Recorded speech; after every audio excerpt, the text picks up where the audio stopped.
Vivir libres. Libres de cualquier tipo de violencia. Mirar hacia el futuro y encontrarnos cada vez más fuertes. Sin miedo. Hagamos que suceda. Hagámoslo juntas.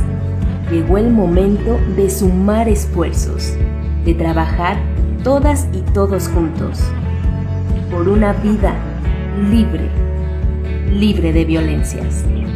Bienvenidas y bienvenidos a Género y Política.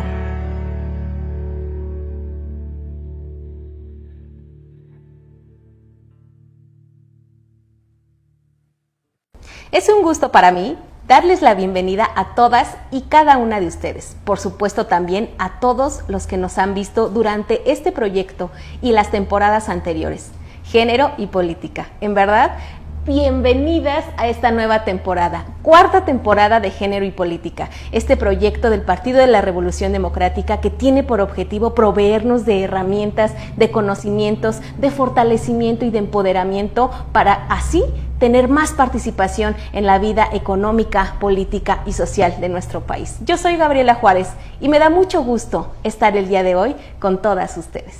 Vamos a platicar el día de hoy de un tema que de verdad tenemos que sumergirnos un poco más y sobre todo en el contexto en el que estamos en la actualidad. Como ustedes saben, estamos en un proceso electoral abierto, uno de los procesos electorales que van a estar muy interesantes, uno de los más importantes a lo largo de la historia de nuestro país. Pero, ¿las mujeres votan? ¿Es un derecho que tenemos? ¿Una obligación? ¿Son ambas? ¿Por qué las mujeres han tenido tantos problemas para incidir y para poder participar en la política de nuestro país?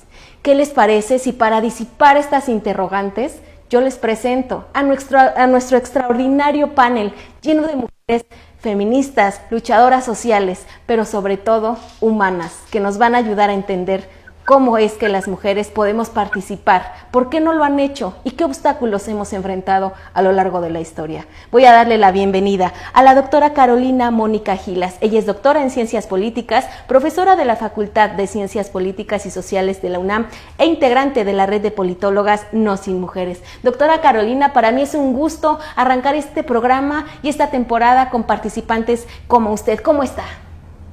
Muy bien, muchísimas gracias, querida Gabriela. Para mí es un gusto estar aquí de nuevo en este espacio y estoy feliz de poder compartirlo con Fátima, Imelda y Melba. Estoy segura que vamos a tener una muy rica discusión esta tarde.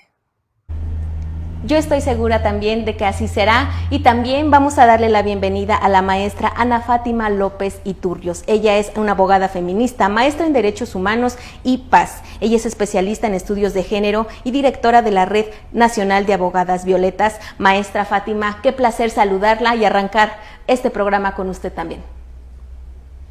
Gracias a todas y a todos. Para mí es el placer porque estoy compartiendo espacio con mujeres que admiro. He leído muchísimos artículos de la doctora Carolina, entonces para mí es un orgullo estar con ustedes y con las personas que nos acompañan, con Imelda, con Gaby, es un placer. Muchas gracias. Muchísimas gracias a usted, maestra, y asimismo démosle la bienvenida a la maestra Imelda Guevara Olvera. Ella es abogada, maestra en Derecho, especialista en Derechos Humanos, Perspectiva de Género y Democracia. Actualmente es titular de la Unidad de Género y Derechos Humanos en el Instituto Electoral de la Ciudad de México. Maestra Imelda, un placer saludarla, un placer verla en Género y Política y el honor de que comparta con nosotros este arranque. Muchas gracias, Gaby. El honor es mío y de verdad qué gusto compartir este espacio de género y política con mujeres extraordinarias como Carolina, Ana Fátima y Melba. Muchas gracias. Gracias a usted, maestra, y a mí me da también muchísimo gusto presentarles a quien también va a ser una pieza fundamental de este proyecto, de esta temporada, porque es además colaboradora y así comprometida con el proyecto. Me da mucho gusto tenerla en el arranque, no podía ser de otra manera, a Melba Aide González Rosas. Ella es abogada feminista, fue secretaria nacional de Movimientos Sociales del PRD, instituto político del cual también es consejera nacional y actualmente es integrante de la Coordinación Nacional de la Organización Nacional de Mujeres del PRD. Melba, me da muchísimo gusto que estés con nosotras en este arranque de proyecto. ¿Cómo estás? Muy bien, Gaby, muchas gracias, muchas felicidades por esta cuarta temporada de Género y Política. por este espacio de incidencia, de articulación. Estoy muy a gusto, muy feliz, muy contenta de encontrarme con colegas de la vida, feministas, que inciden desde los espacios de toma de decisiones, como Carolina, Fátima, Imelda. La verdad, para mí es un honor estar en este espacio de incidencia, en este espacio violeta. Es un abrazo a todas a distancia y que comience nuestra conversación. Melba, pues tú vas a estar acompañándonos a lo largo de este proyecto, vas a estar en conjunto analizando y también siendo como un vínculo y una conexión con quien nos escriba, porque déjenme contarles que también lo vamos a llevar a la parte práctica, porque yo sé que va a haber mujeres que al escuchar lo que se diga en este programa van a decir: yo quiero saber, yo tengo una duda, yo necesito incluso una orientación legal. Bueno, pues vamos a hacerlo más a los hechos. Escríbanos, por favor, que así mismo haremos el vínculo prudente con la Organización Nacional de Mujeres, con Melba, con el Partido de la Revolución Democrática, que siempre ha estado en pro y a favor de los derechos de las mujeres. Pues, ¿qué les parece si comenzamos este programa? Comentábamos al principio, en este contexto, en este marco electoral que estamos atravesando, donde además de todo, tenemos noticias buenas. La mitad de las mujeres, de la mitad de las candidaturas a gobernadores tienen que ser mujeres, y ya no es por un favor que se nos haga, es una ley. Pero a pesar de muchos avances, a pesar de muchas facilidades que hemos tenido, muchas mujeres no participan, muchas de ellas tampoco votan, algunas otras quieren hacerlo, pero sufren violencia política.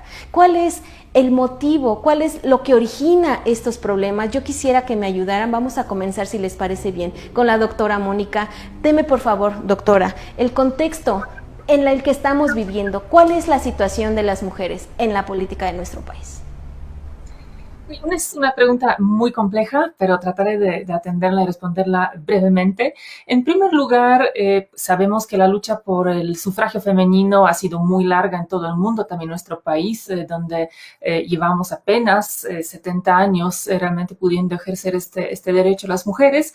Sin embargo, hay que reconocer que en la actualidad los obstáculos al ejercicio del voto ya realmente la mayoría de ellos se han eliminado, y en realidad las mujeres recientemente incluso participan como votantes más que los varones. En el proceso electoral pasado, en 2018, hemos tenido la participación de 66% de las mujeres y 58% de los varones. Entonces, digamos que así como somos una mayoría en términos poblacionales, también nos estamos convirtiendo en una mayoría de quienes sí efectivamente acuden a las urnas. Eso es para celebrarse. Sin embargo, nos deja con un enorme vacío por parte tanto de hombres, pero más aún también de las mujeres, de quienes deciden no participar, de quienes deciden no votar. ¿Por qué no votan? En realidad, la mayoría de las razones que estamos entendiendo desde las ciencias sociales por las que las personas deciden no votar se comparten más allá del género y tienen que ver con cierto descontento o desconfianza con la política, y en ocasiones con el descontento por las opciones que se presentan en los procesos electorales. Hay mucha gente que dice: no tengo por quién, no voy a votar porque ninguna de las opciones que están en juego realmente es una opción con la que me identifico. También hay quienes sienten que su voto cuenta poco, que un solo voto frente al tamaño de la sociedad que somos no llega a ser tan relevante. Más allá de esas razones compartidas, también lo que encontramos es que las mujeres en particular se enfrentan a ciertas desigualdades en la vida política, pero también en la vida económica, en la vida social, socializan de manera diferente, y eso también en ocasiones hace que las mujeres se involucren menos, porque al cargar con la doble, a veces triple jornada, lo que estamos platicando o identificando como el desarrollo de las actividades profesionales, pero también de esa asignación todavía dominante de las tareas de cuidado de las mujeres, hacen que tengamos menos oportunidades, menos tiempo, menos recursos recursos, menos espacio para poder informarnos y para poder involucrarnos frente a nuestras contrapartes femeninas.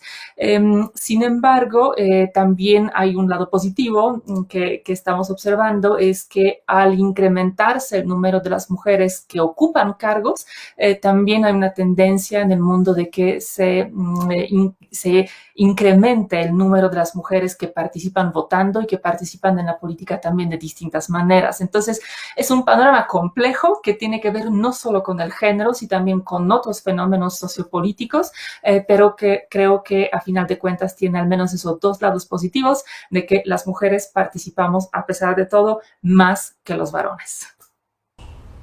Le agradezco mucho, doctora Mónica, y permítame por favor pasar ahora con la maestra Fátima para realizarle la siguiente pregunta, que también yo sé que, así como la anterior, esta también va a ser una pregunta importante. Maestra Fátima, ¿el machismo influye realmente en la votación, en la participación de las mujeres en la política? ¿Es solamente uno de tantos factores o usted consideraría como el principal de ellos? El machismo ha marcado la existencia de la vida de las mujeres desde la creación del sistema. ¿Por qué razón? Porque evidentemente a las mujeres, desde que estamos participando en la vida política, siempre he tenido la creencia de que votamos en razón de lo que nos diga la pareja, el líder religioso o cualquier otra circunstancia. Nunca votamos como si fuéramos una suerte de derechos activos. Por esta razón, por ese androcentrismo, es que el machismo influye muchísimo en nuestra capacidad. Sin embargo, muy importante resaltar que, como lo dice la doctora Carolina Gilas, justamente durante 2018 se pudo demostrar que somos el 50% de la lista nominal, las que más votamos y la que más pagamos de la democracia del país. Sin embargo, ¿qué es lo que impide que sigamos parcialmente? Además del machismo, es estas formas violentas que se ejecutan contra todas las mujeres que están intentando organizarse intrapartidariamente. ¿Qué me refiero? Todos los grupos partidarios tienen mujeres lideresas que son las que se encargan de los votos el día de acción, son las que más nos organizamos. Es una cuestión social que tenemos las mujeres, y no por una cuestión de estereotipos, sino por la manera que podemos vincularnos hacia poder lograr una integración entre las otras. ¿A qué me refiero? Cuando tenemos en nuestra colonia que se acaba de caer una luminaria, somos las mujeres las que nos vamos a organizar de manera coordinada para exigir que ese servicio público se repare de manera inmediata, porque nos preocupa y nos ocupa la causa. De igual manera, cuando requerimos alguna modificación o que nos bajen alguna cuota escolar, son las mujeres las más las que se organizan para poder bajar esto. Sin embargo, al momento que están dentro de un partido, también resulta ser que no importa lo capaz, lo preparada, lo inteligente que seas, buscan traer a alguien de fuera que pueda cumplir con las expectativas, situación que se refleja en el ánimo de las mujeres intrapartidariamente, y hacia afuera demuestra que no están viendo a las propias mujeres del partido y que por ende tienen que traer a mujeres de fuera que cumplan con las expectativas públicas o estereotipadas de lo que debería ser la candidata ideal, y por ende no se van a ver reflejadas con la mujer del partido del frente.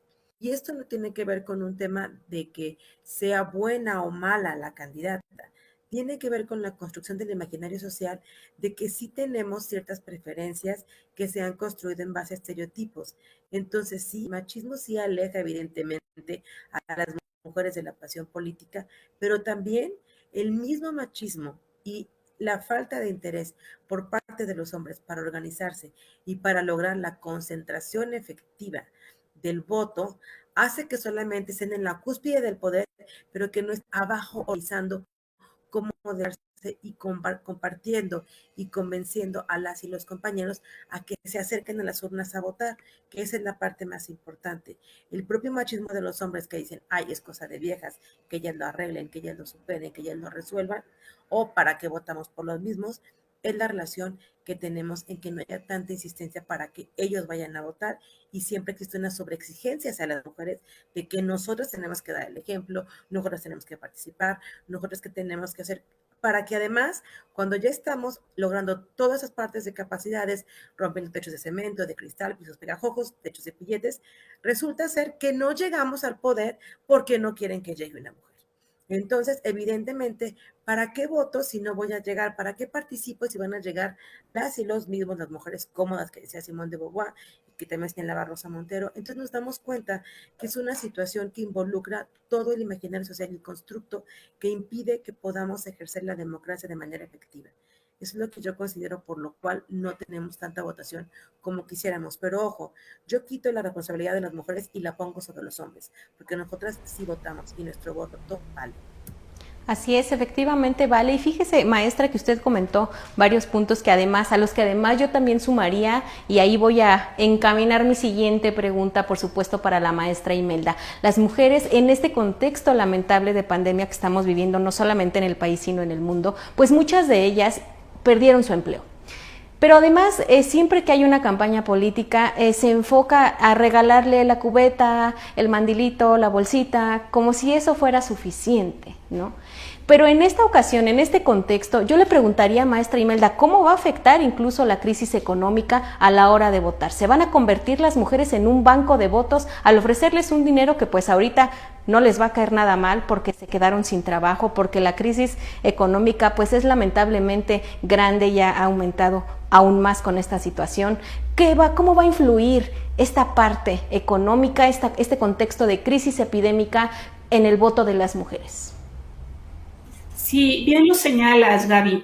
La pandemia por COVID-19 y el enclaustramiento en el hogar desafortunadamente regresó a las mujeres al ámbito privado, como ya la doctora Carolina y Ana Fátima lo comentaban, incrementándose con esto la violencia y fortaleciendo el reduccionismo de la mujer igual a cuidados en el hogar, además de que se han elevado al doble o triple sus jornadas de trabajo, reduciéndoles en gran medida el tiempo para dedicarse a otras actividades, entre ellas la participación política.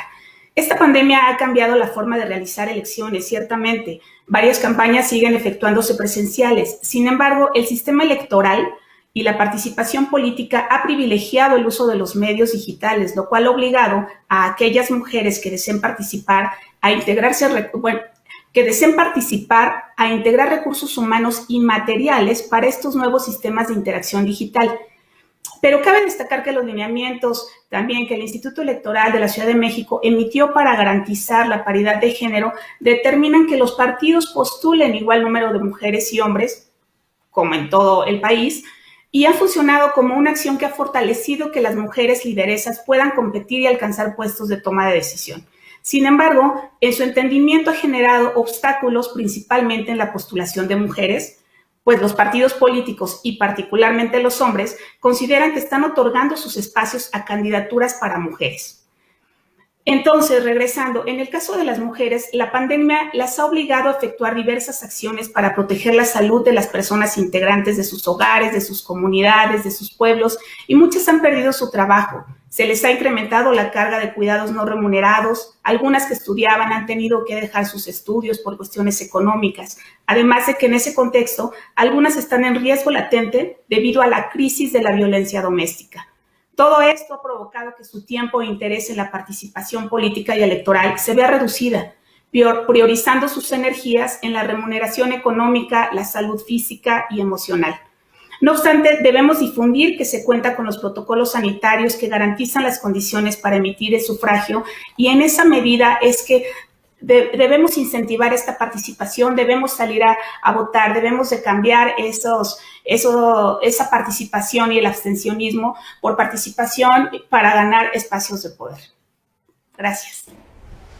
Le agradezco mucho, maestra Imelda, y justamente como usted dice, hay que fomentar, hay que impulsar, y eso me lleva a mi siguiente pregunta, que es dirigida para Melba. ¿Qué está haciendo el PRD, la Organización Nacional de Mujeres, justamente para facilitar, para impulsar y pues incluso para, no sé, inspirar a las mujeres a participar políticamente y gozar pleno de nuestro derecho a votar y a ser electas, Melba?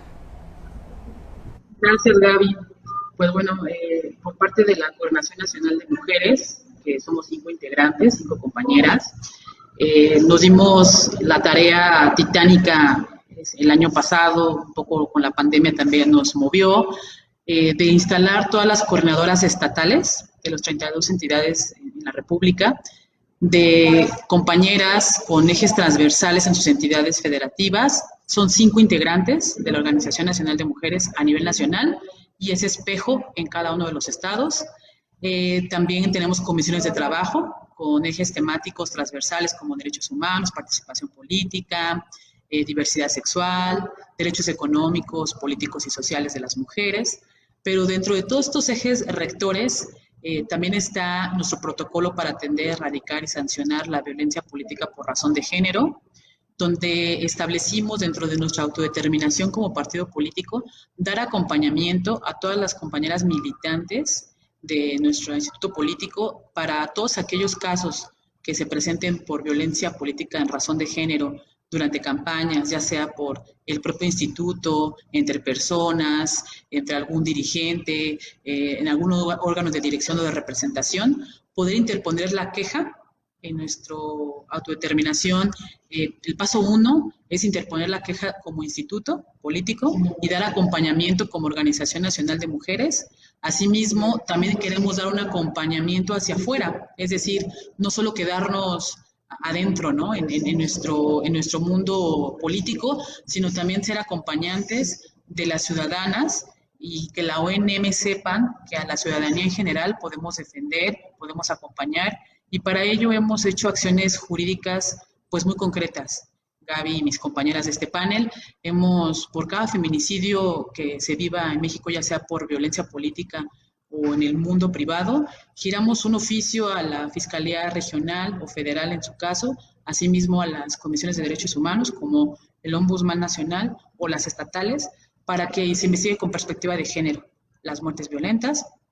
Y también vamos a dar acompañamiento por medio de los JDC, que es los Juicios de Protección de Derechos Político-Electorales, a todas aquellas mujeres que se presuma o que sean víctimas de violencia política por razón de género. Entonces, la ONM estamos abiertas, inclusive una ocasión comentábamos que queremos celebrar convenios, ¿verdad? Por ejemplo, con las abogadas Violeta, que por aquí está participando.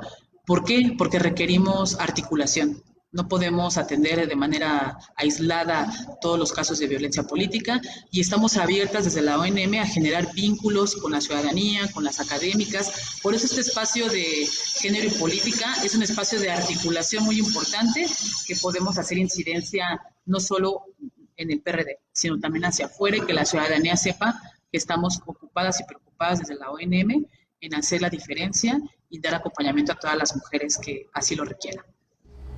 Así es, Melba, te agradezco mucho y justamente como yo lo mencionaba al principio, Melba va a estar acompañándonos a lo largo de este proyecto para estar muy atenta, para estar dándole seguimiento y para hacer este vínculo tan importante con la ciudadanía, con las mujeres que nos están escuchando y que nos están viendo. Por ello, pues yo las invito a que nos escriban, por favor, que nos den sus comentarios, sus dudas, sus sugerencias, son muy importantes para nosotras y nosotros aquí en Género y Política. Compartan, por supuesto, el programa para que más mujeres tengan la oportunidad de escuchar estas herramientas. Oigan, hablando de herramientas, ¿ustedes han escuchado cuando alguien dice caja de herramientas?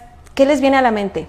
Que son para hombres, ¿no? Pues ¿qué creen? Que no. También las mujeres tenemos cajas de herramientas y vamos a ir justamente a nuestro segmento Caja de Herramientas para que nuestras participantes nos regalen consejos de cómo tenemos más habilidades para empoderarnos, cómo podemos tener más competencias, conocimientos. Pues ¿qué les parece si hacemos uso de esta caja de herramientas?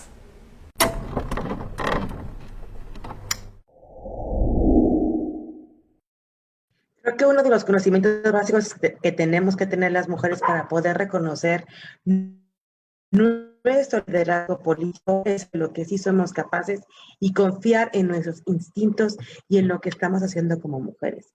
Reconocer que la otra no es competencia. Esa es una base muy importante para poder participar.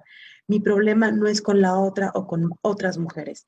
Tiene que ver con el sistema. Tenemos que reconocernos para poder lograr el poder con, sumar con las otras, crear con las otras, generar agendas que puedan ir hacia el avance de los derechos políticos de todas las mujeres. Creámonos lo que estamos haciendo y creemos. Nuestra palabra es nuestro poder. Desde ahí, nosotras, como decía Evangelina Price, podemos crear unas nuevas configuraciones para poder hacer que más mujeres puedan llegar al poder y que puedan seguir reproduciendo estas prácticas tan positivas y propositivas para que más mujeres podamos llegar. Esta es la base. Reconozcámonos a nosotras y además dejemos de ver a la otra como competencia. Muchas gracias.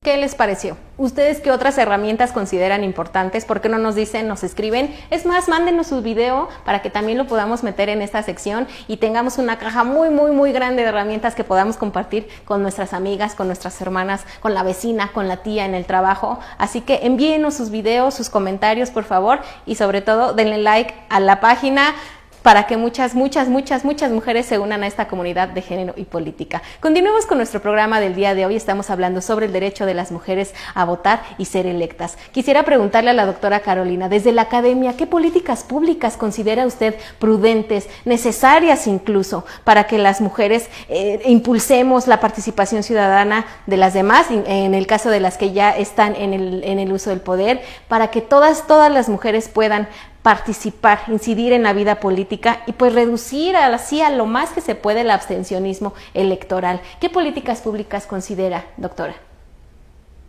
Yo creo que la respuesta es muy similar en este caso como lo sería hablando de otros ámbitos de la participación de las mujeres. Yo creo que simplemente lo que necesitamos es construir una sociedad realmente igualitaria, una sociedad que refleje esa ambición de la construcción de una democracia paritaria donde todas las personas estemos en condiciones de desarrollarnos plenamente, de desarrollar nuestros intereses, perseguir nuestros sueños, de ser las mejores versiones de nosotros mismos con plena libertad y en igualdad de condiciones. Es decir, me parece que mientras no logremos una plena igualdad en el ámbito educativo, que tiene un impacto muy importante en cómo socializamos, en cómo aprendemos a funcionar en la sociedad, a relacionarnos con los demás, mientras no desgenericemos esos procesos, mientras no logremos una igualdad en el ámbito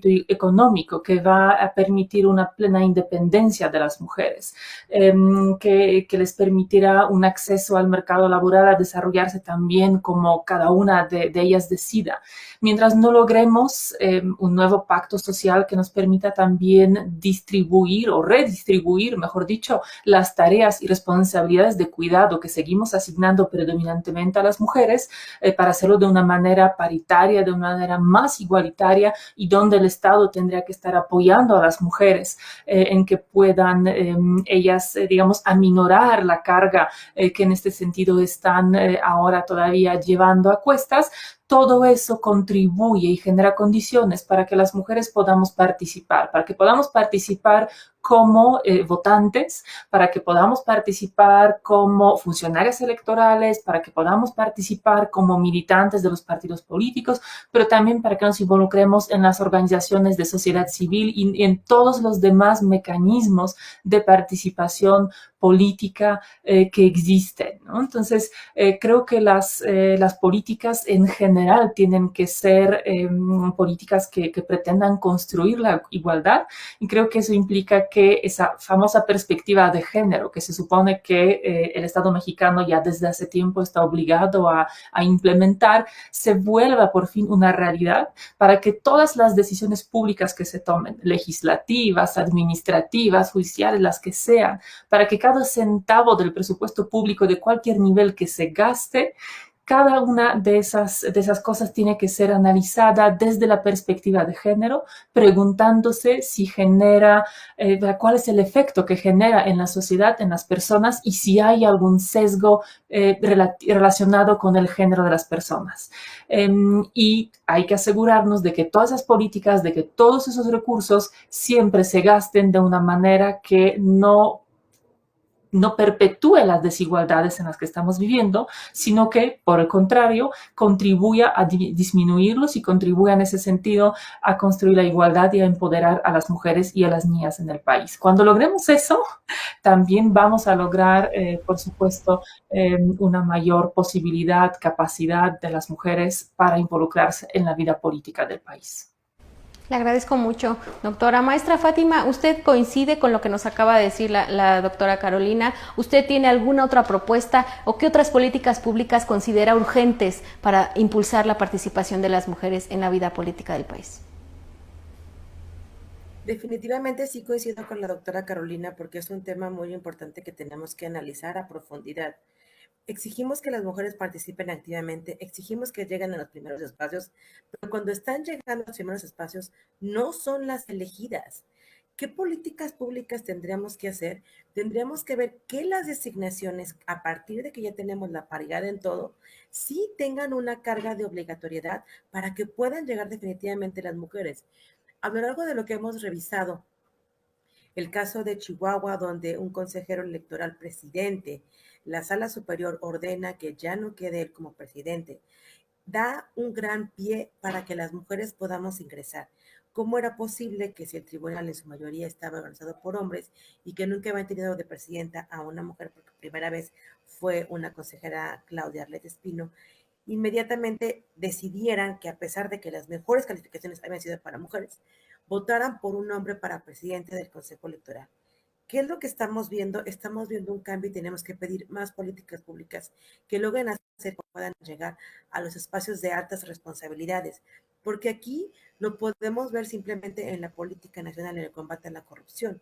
Actualmente solamente tenemos un comisionado ciudadano, cuando tendremos que tener 5, y tendremos que pensar en unas posibilidades o herramientas que permitan que las mujeres estén seguras que van a llegar. Y lo mismo pasa en las magistraturas. Recientemente podíamos analizar que únicamente han llegado al Poder Judicial, al máximo Poder Judicial, 13 mujeres en el cargo de ministras. ¿Qué es lo que quiere decir?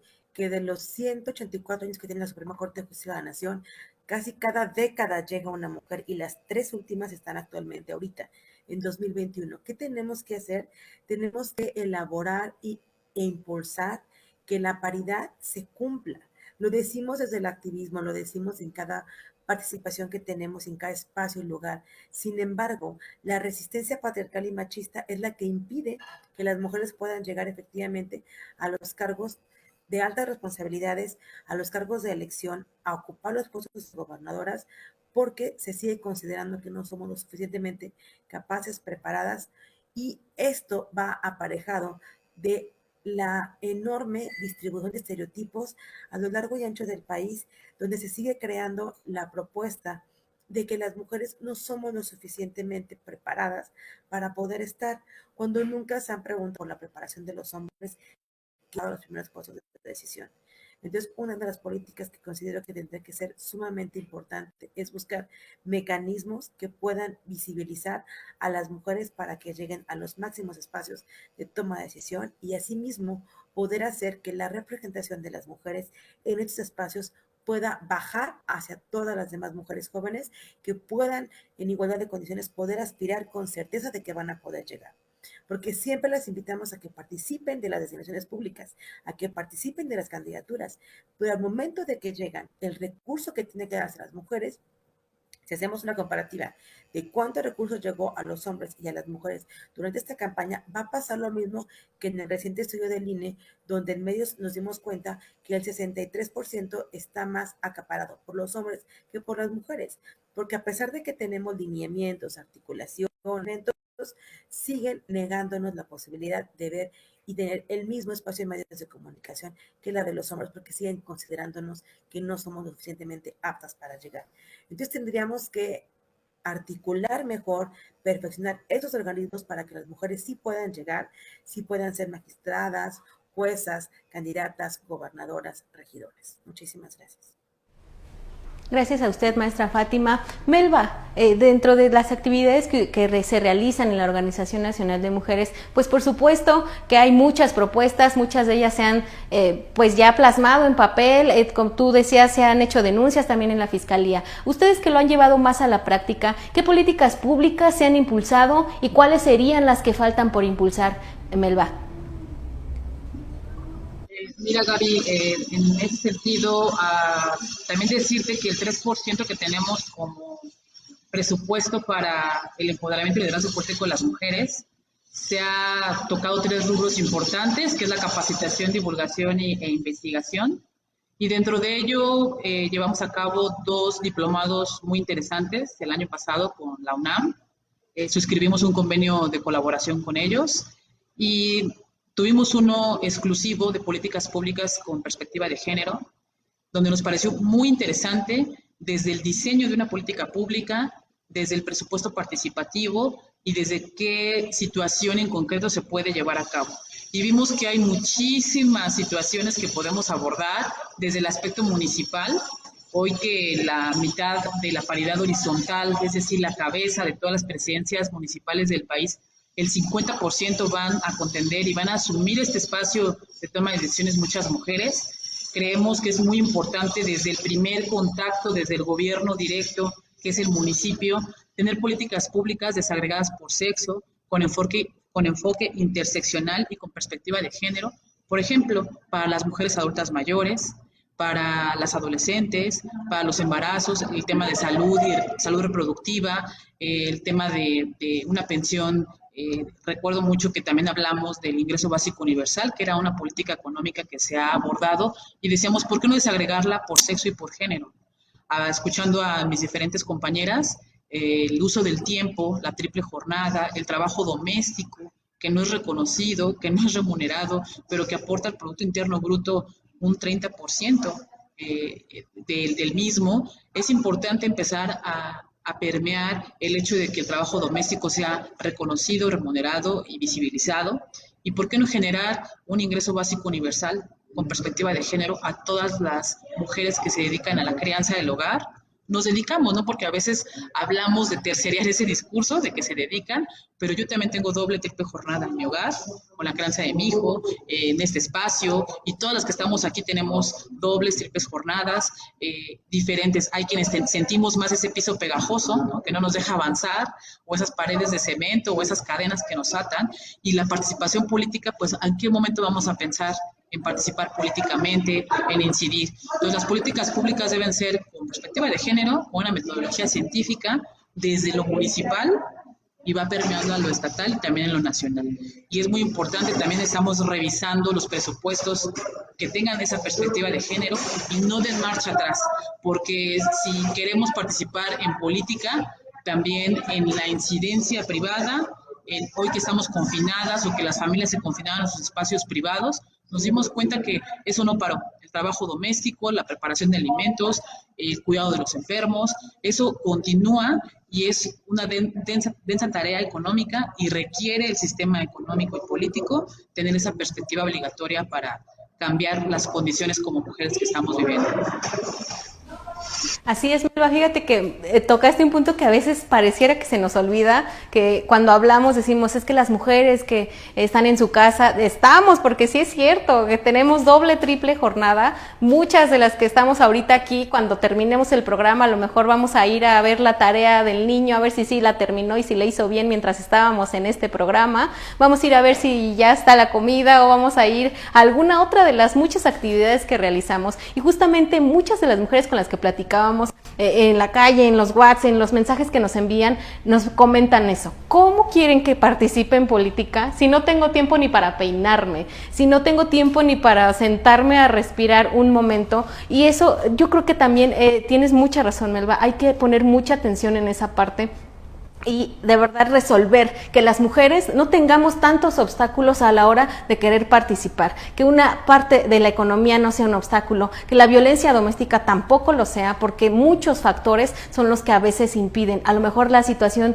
de mi amiga es que no va a las juntas de la colonia porque el marido no la deja, porque le dice que a qué va de chismosa, porque sufre violencia en su casa, y entonces desde ahí está imposibilitada, está encontrando un obstáculo muy grande para participar en política. Salir, como decía una de las compañeras, a ver la luminaria, si se descompuso, si no, desde ahí se está haciendo política, desde ahí estamos participando en la vida de nuestra comunidad. Y a veces ni eso se puede por muchos tipos de violencia que las mujeres enfrentan a la hora de querer participar. Yo quisiera escuchar, para terminar este segmento, a la maestra Imelda. ¿Usted qué políticas considera, maestra? Porque es muy importante. Hay muchos avances, los hay. Pero vamos a ver ahora, trasladarnos a las mujeres que ya lograron participar, que evidentemente van a contender en este proceso electoral, pero que ahora van a encontrar otro obstáculo como la violencia política, la violencia electoral. ¿Qué políticas públicas se deben de implementar ahora para que quien ya está avanzada en el camino, pues logre de verdad llegar sin tanto problema? Sí, gracias, Gaby. Yo quisiera partir desde el hecho de que las políticas públicas son las acciones de gobierno constituidas para atender el bienestar de la ciudadanía con énfasis en los grupos de atención prioritaria. Y los órganos autónomos tienen su naturaleza en garantizar un derecho constitucional que no tiene facultades sobre asuntos de la administración pública. Las funciones son específicas y orientadas a garantizar los procesos electorales, organizar mecanismos de participación ciudadana, como las consultas de presupuesto participativo y la elección de las comisiones de participación ciudadana, conocidas como las COPACO, además de generar acciones de educación cívica a favor de la cultura social por la democracia. Bajo estas premisas, y siempre atendiendo el marco constitucional de respeto y garantía de los derechos humanos, en el Instituto Electoral de la Ciudad de México, en su Plan General de Desarrollo, establece políticas que la perspectiva de género se integre en todas sus acciones para garantizar los derechos político-electorales. Es por ello que desde 2015 la paridad de género en las postulaciones de candidaturas y en la integración del Poder Legislativo de la capital, así como de las concejalías en 2018, fue una realidad. En ese marco construimos acciones para promover y fortalecer la participación política de las mujeres, haya o no proceso electoral. La dinámica de participación social no depende de los comicios. La actividad social y política es permanente y en esa dinámica, en este instituto, construimos acciones permanentes en las que hemos encontrado grandes respuestas de apoyo de las mujeres que se interesan en la política. Aquí es un instituto de formación y capacitación de las mujeres para que participen mejor preparadas como candidatas y como representantes de la ciudadanía en los cargos públicos. Y esto me parece súper importante destacar porque muchas veces decimos, sí, que participen, que estén en puestos de decisión. Sí, pero ¿cuál es esa preparación o formación que las herramientas que necesitan para poderse desempeñar? Bueno, pues acá tenemos algunas que hemos construido como el ABC para futuras concejalas, que es un cuadernillo que brinda todos los elementos necesarios para las mujeres que son candidatas y serán concejalas en las alcaldías de la Ciudad de México. Otra es el curso de autoformación Campañas Electorales con Perspectiva de Género, que es un medio para identificar los elementos necesarios para hacer las campañas electorales con esa perspectiva y que abonen a su vez a la igualdad sustantiva. Este curso me parece importante destacarlo porque no es solamente para las candidatas, puede ser para las estudiosas, para las jóvenes, para la sociedad en general, lo puede tomar e identificar si su candidata o candidato efectivamente está haciendo una campaña con perspectiva de género o no, cuáles son los elementos que le faltan. Entonces, este curso está abierto, les invitamos a que participen. Tenemos otro que es la Escuela de Liderazgo para Mujeres Indígenas, el primero en el país. Este es un proyecto interinstitucional que coordinó el Instituto Electoral de la Ciudad de México con la Secretaría de Pueblos, Barrios Originarios y Comunidades Indígenas y la Coordinación Nacional de Antropología del Instituto Nacional de Antropología e Historia. Como su nombre lo señala, es una escuela de formación para que mujeres indígenas fortalezcan sus conocimientos y tengan incidencia en sus comunidades y tengan incidencia en la política y en los puestos de decisión. Y actualmente también realizamos el monitoreo con perspectiva de género en precampañas y campañas. Este monitoreo es la primera vez que se hace con esta perspectiva, donde además estamos identificando que se utilice un lenguaje incluyente y que también se detecten y analice la violencia política contra las mujeres en razón de género. Esto con el objeto de identificar que en el desarrollo de estos ejercicios no se lleven a cabo este tipo de conductas y cómo identificamos también que los medios de comunicación efectivamente estén realizando su comunicación con perspectiva de género. Contamos con acciones también que impulsan la participación política, construimos instrumentos para la prevención, atención y erradicación de la violencia contra las mujeres en razón de género y le denominamos Manual sobre Violencia Política de Género, ¿qué hago si soy víctima? En vamos a encontrar, así como su nombre está señalado, bajo preguntas, las respuestas concretas, pero además es importante señalar que cuenta con un tipo formato donde se les pueda facilitar a las mujeres candidatas que están siendo víctimas de violencia o que consideren que están siendo violentadas, este formato se pueda utilizar ya únicamente con los espacios para ser llenados y que puedan presentarlo con las autoridades correspondientes. Bueno, esto entre muchas otras acciones. Muchas gracias. No, pues definitivamente yo creo que muchos aplausos yo vi por ahí para el Instituto Electoral de la Ciudad de México por estas herramientas que yo considero muy útiles y que yo le voy a pedir por favor que nos comparta si hay algún link para que podamos ponerla en la descripción del video, y las mujeres que nos están escuchando, incluso si están contendiendo, bueno, pues de una vez hagamos uso por favor de esas herramientas que de verdad son muy valiosas. Y justamente, maestra Imelda, pues le tocó, hablando de herramientas, ¿qué le parece si vamos a hacer una pausa en nuestro programa para poder ir a nuestra caja de herramientas y hablemos ahora de actitudes? ¿Qué actitudes debemos de tener las mujeres ante la situación, ante el contexto, para poder empoderarnos y fortalecer nuestro liderazgo político? Pues, ¿qué le parece, maestra Imelda, si usted nos comparte algunas otras herramientas en cuestión de actitudes en este segmento al que le voy a pedir que me acompañe? Ustedes no se muevan porque vamos a ir a esta parte. Compartan el programa. Ahorita regresamos.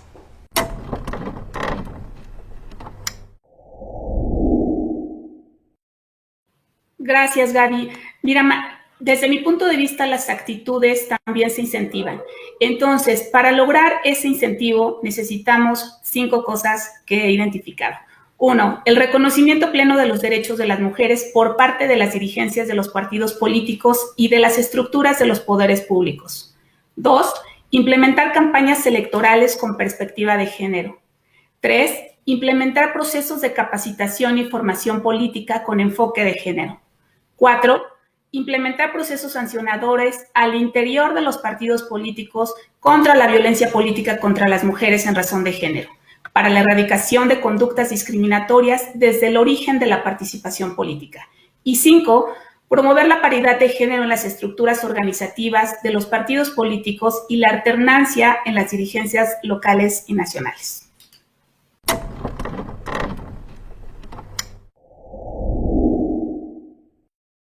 Creo que las mujeres necesitamos aprender 3 cosas para fortalecer nuestro éxito en la política. Primero, tenemos que aprender cómo ser sororas, es decir, cómo apoyarse en las que ya han tenido éxito y cómo apoyar a las que vienen detrás de nosotros.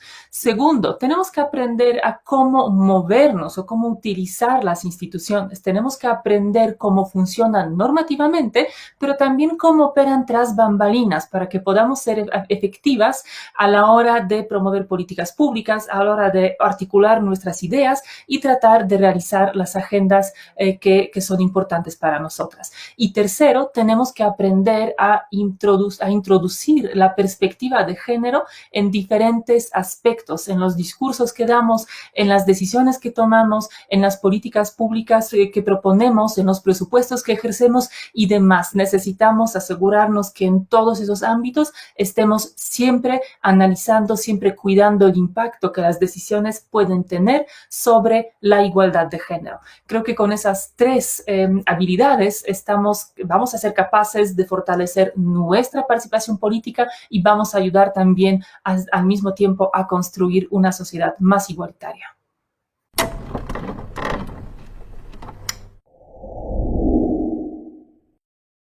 Hagamos uso de estas herramientas y ustedes, por favor, compártanos las suyas para que tengamos una caja muy, muy, muy grande de herramientas y que nos la podamos compartir entre todas. Por favor, escríbanos y compartan este programa. Lamentablemente, para el programa de hoy hemos llegado ya a las conclusiones. Vamos a concluir nuestro programa de hoy. Recuerden que seguiremos comentando al respecto de este tema en los próximos programas. Nuestro derecho, nuestra obligación es votar, es ser electas. ¿Ustedes cómo lo ven? ¿Qué piensan? Vamos a seguir comentando a lo largo de estos 3 programas de esta serie, de esta primer serie de nuestra temporada, y por el día de hoy vamos a concluir este primer capítulo. Yo le voy a pedir por favor a Melba que nos regale sus conclusiones. Claro que sí, Gaby, muchas gracias. Pues bueno, primero, como inicié, estoy muy contenta por esta 4ª temporada, este lujo de panelistas de diferentes perspectivas, desde el instituto, desde los OPLES, que nos enriquecen. Esta articulación creo que debe ser muy importante y de manera permanente. Por un lado, considero que estamos a punto de cumplir 68 años de ser ciudadanas las mujeres mexicanas, de tener derecho al sufragio, de ser sujetas de ese derecho humano a elegir y poder ser electas. Hoy por hoy estrenamos una paridad horizontal y vertical en todo el país, hasta para gobernaturas, ¿no? Acciones afirmativas que nos han llevado, nos han cerrado esa brecha de desigualdad, nos han abierto esas posibilidades.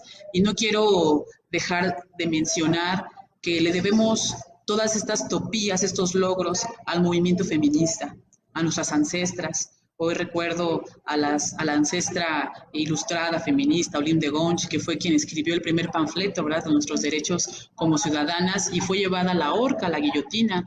De ahí la frase célebre de que si una mujer tiene derecho a ir a la horca, también tiene derecho a ir a la tribuna. Entonces, las mujeres mexicanas, la Silvia Carrillo Puerto, Sor Juana Inés, que tuvo que masculinizarse para poder acceder al espacio educativo. Y hoy las privilegiadas, hay mujeres que somos privilegiadas, pero todavía faltan más conquistas por hacer, más obstáculos por romper, ¿no? Hay todavía muchos obstáculos invisibles, muy sutiles, que, como bien dicen, me encantan las herramientas porque podemos ser constructoras de un nuevo mundo, de nuevas condiciones, y pues es transversal. Nuevas generaciones, generaciones que nos antecedieron, somos colegas de esa nueva era, y para mí es muy importante que quede claro que el sistema económico, político, cultural y social en nuestro país debe declararse feminista, debe ser violeta, debe ser permear la igualdad sustantiva en todas las formas, tanto en el mundo privado como en el público. Requerimos erradicar y romper esas estructuras patriarcales que no nos llevan a otra cosa más que a obstaculizar nuestra participación como personas, como mujeres, como ciudadanas. Entonces, pues para mí es un gusto estar con todas ustedes, y pues les deseo que se encuentren muy bien en su espacio privado, en sus oficinas, en sus incidencias, y pues a la reflexión, y que haya más espacios como esto, convenios de colaboración. Me encantó todos los cursos que hay, todas las cosas que están haciendo. Requerimos generar mucho vínculo y prepararnos para que los procesos electorales sean libres de violencia, que sean con paz, con condiciones de igualdad y no inequitativos. Pues para mí sería esa mi conclusión, y por parte de la ONM estamos abiertas al diálogo, a la incidencia y a cursos, a políticas públicas, diseñarlas. También podemos proponerlas, ¿verdad?, a los gobiernos municipales. Trabajemos focus group con diferentes mujeres de diferentes puntos geométricos, condiciones económicas, pues para poder tener una agenda feminista, pública y transversal. Muchísimas gracias, Melba, y de verdad que me va a dar mucho gusto tenerte acompañándonos en los programas y en esta etapa, porque es muy útil, de verdad, este vínculo y esta conexión, esta cercanía, Melba, de verdad que va a ser muy enriquecedor para todas las mujeres, y en lo particular, te lo digo a título personal, yo voy a aprender más y más en todos los programas también junto contigo. Muchísimas gracias, Melba. Maestra Fátima, por favor, regálenos sus conclusiones para el día de hoy.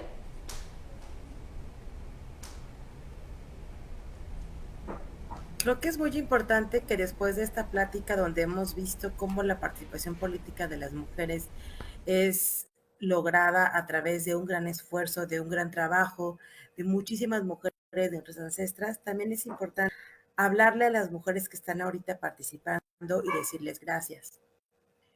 Gracias porque verdaderamente a estar al día en una boleta, porque pocas se animan a vivir todas las cosas que siguen existiendo intrapartidariamente. Gracias porque están ustedes al frente con toda la cantidad de violencias y de obstáculos que se exigen para que puedan ser candidatas. Gracias.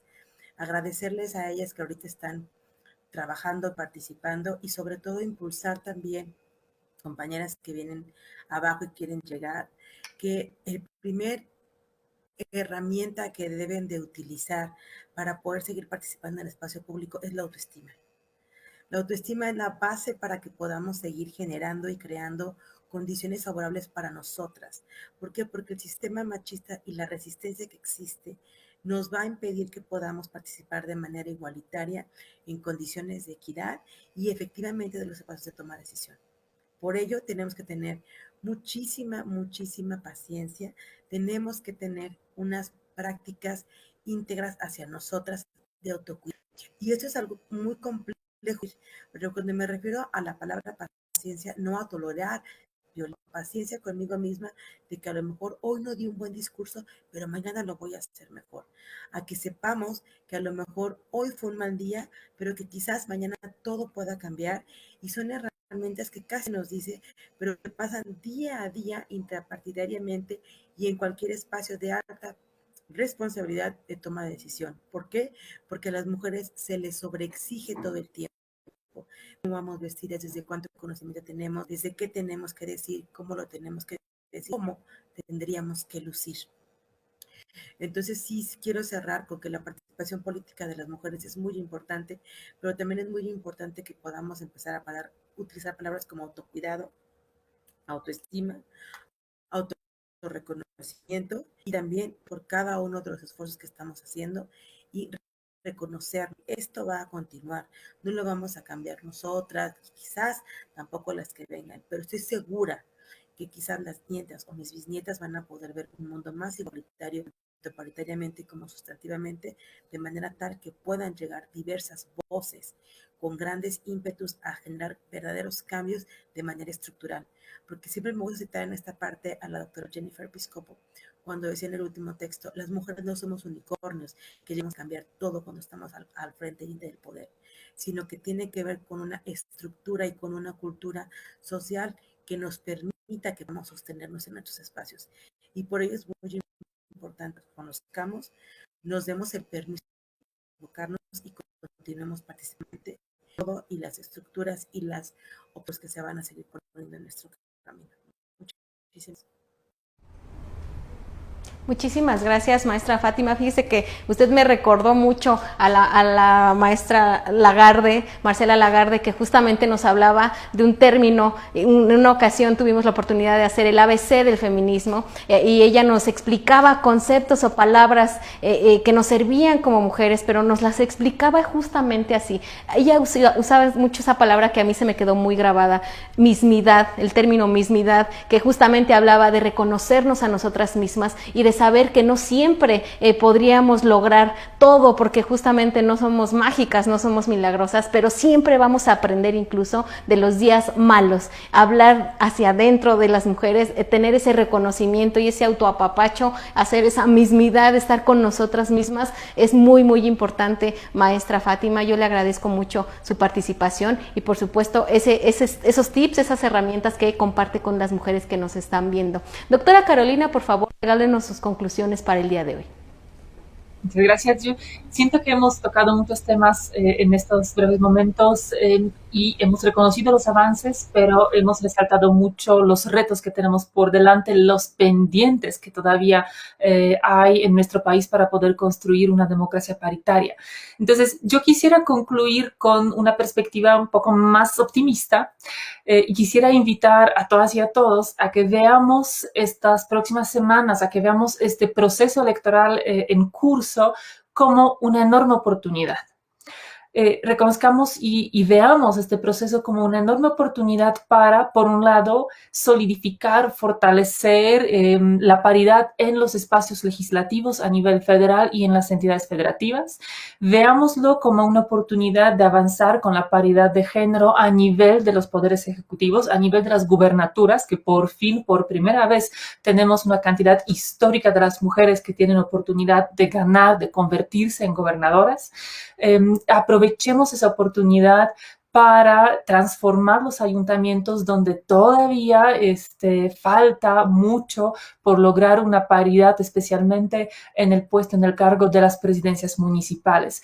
También en ese contexto y a través de distintas acciones afirmativas que se han adoptado en este mismo proceso electoral, estoy convencida que los congresos, en particular el Congreso Federal, va a ser el congreso más diverso que hemos tenido en la historia, no solo por la paridad que va a tener, pero también por las acciones reforzadas y por la cantidad de las personas indígenas, de las personas de diversidad sexogenérica, personas con discapacidad, personas migrantes, que seguramente van a llegar a ocupar estos espacios y van a poder dar la voz y representar a sus grupos, a sus comunidades. Y yo creo que esa diversidad, ese pluralismo de visiones, voces, es solamente beneficioso para una democracia.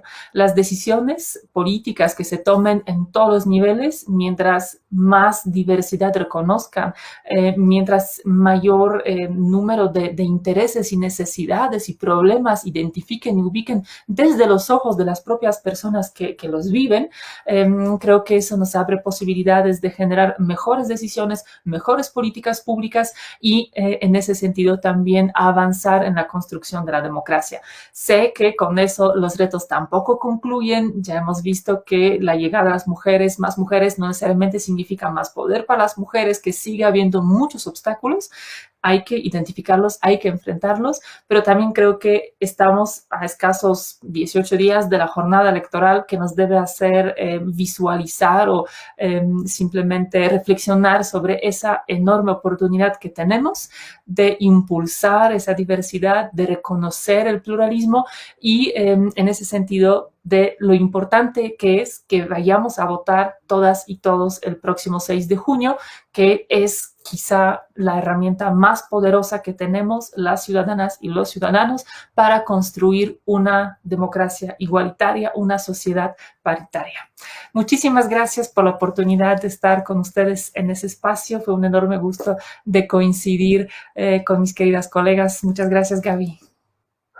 Gracias a usted, doctora, de verdad, por tener el espacio para compartir con nosotras en este arranque de temporada. Y justamente como usted menciona, también desde aquí hacemos ese llamado a todas las que nos están viendo, a todos también, por supuesto, a participar en la vida política de nuestro país. Hagámoslo con conciencia y con el conocimiento de causa, pero hagámoslo, por favor, participemos. Y también como mujeres seamos sororarias. Démosle ese voto de confianza a las demás compañeras con esa sororidad que de verdad nos caracteriza a las mujeres.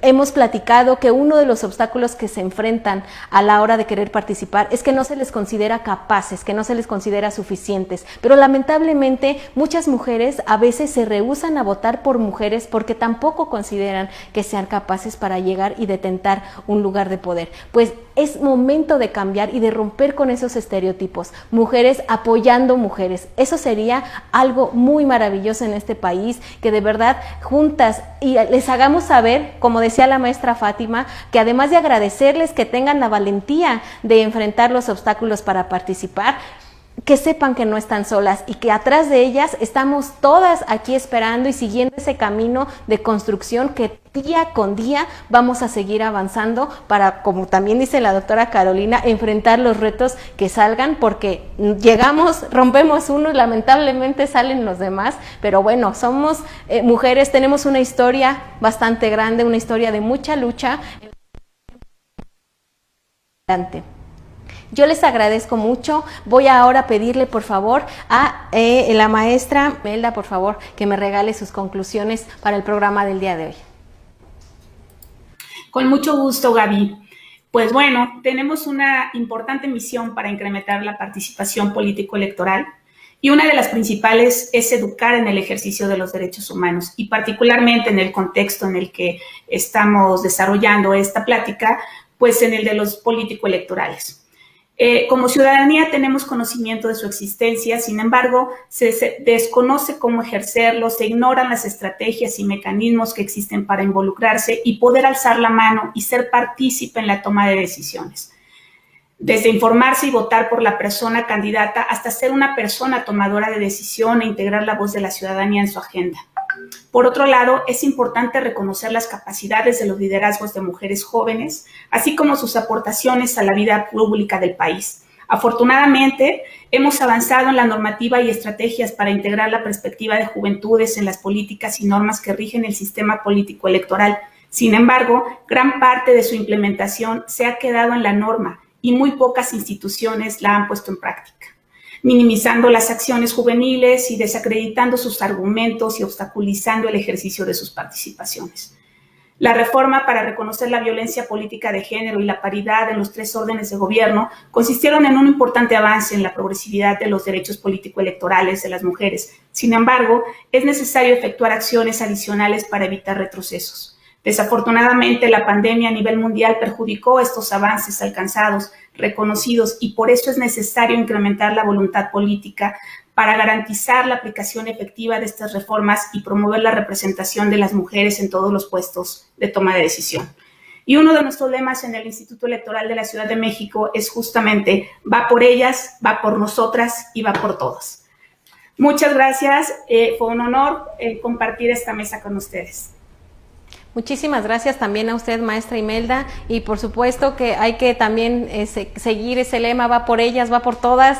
De verdad que hay que hacerlo de esa manera. Yo les agradezco muchísimo que me hayan acompañado, a la maestra Imelda, a la doctora Carolina, a Melba, de verdad, maestra Fátima, les agradezco muchísimo que hayan sido partícipes de este arranque, de esta cuarta temporada de este gran proyecto que permanece, porque bueno, ha sido de utilidad para las mujeres, porque nos comparten herramientas y sobre todo su conocimiento para estos temas, para analizarlos, para debatirlos y para construir, por supuesto, vínculos, construir caminos que nos acerquen más y más a la participación y al fortalecimiento del liderazgo político de las mujeres. Ha sido para mí un placer haber estado en este arranque de programa. Por favor, también compártanlo, coméntenlo y escríbanos sus dudas, escríbanos sus comentarios, envíenos sus videos para que nos compartan también las herramientas que ustedes consideren importantes y pertinentes. Yo las voy a invitar a que nos veamos aquí en el próximo programa de Género y Política para seguir platicando al respecto de estos temas tan importantes para las mujeres en un proceso y en un contexto como el que estamos viviendo. No se pierdan Género y Política. Yo soy Gabriela Juárez. Nos vemos en la próxima.